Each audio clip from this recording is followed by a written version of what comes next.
How do you come up with Once Upon a Time in Hollywood? Because you're fucking with a historical timeline. Yeah.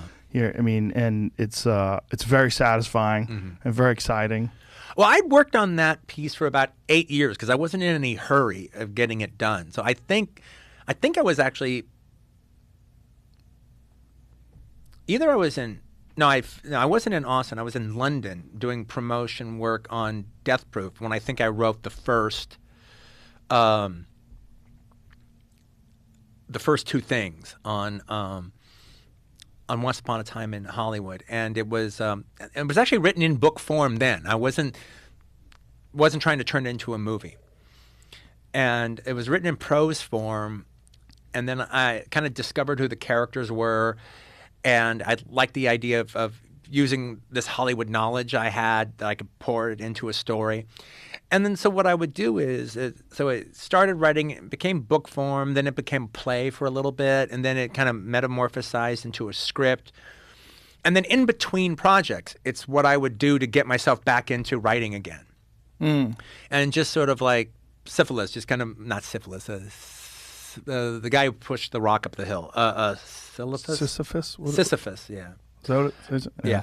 Yeah, just kind of push the rock up the hill a little further each time, and then then I abandon the rock and go start doing the next thing I was going to do. And after Hateful Eight, I figured that was going to be the same thing. I'd push it up to a certain point and then stop, and then all of a sudden, oh no, I'm not stopping. It's all coming in. I guess this is it. I guess this is when I'm going to do it. And so, so then I just kind of finished it. But it was just this whole idea of making a movie that takes place in this time. I had the two characters, Rick and Cliff, and just dealing in that world. So you started out in book form. Yeah. And then shifted back and forth, play to screenwrite. Yeah, right. So that it makes a natural sort of a progression for you to come back and Absolutely. review it as a book. Yeah, I mean, because I was in no hurry, when I wanted to learn something about the character, I wrote through it.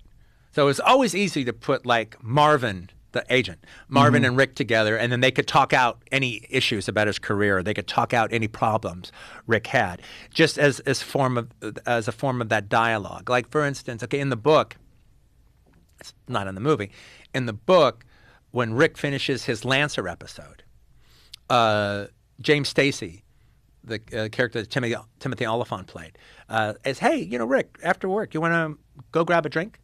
Yeah, sure, let's do that. And so they go to this bar in San Gabriel called the Drinkers Hall of Fame.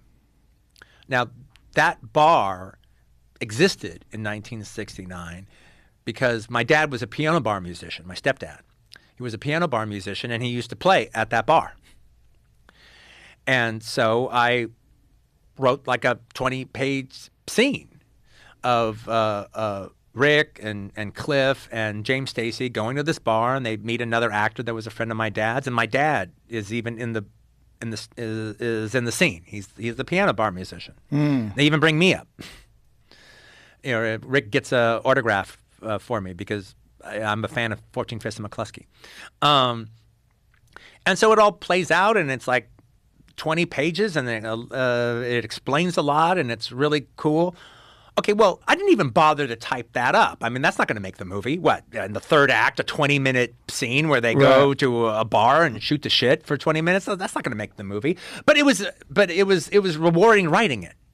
It was fun writing it, and I learned a lot about the characters from writing it. So now when I'm writing a book, it's made to order.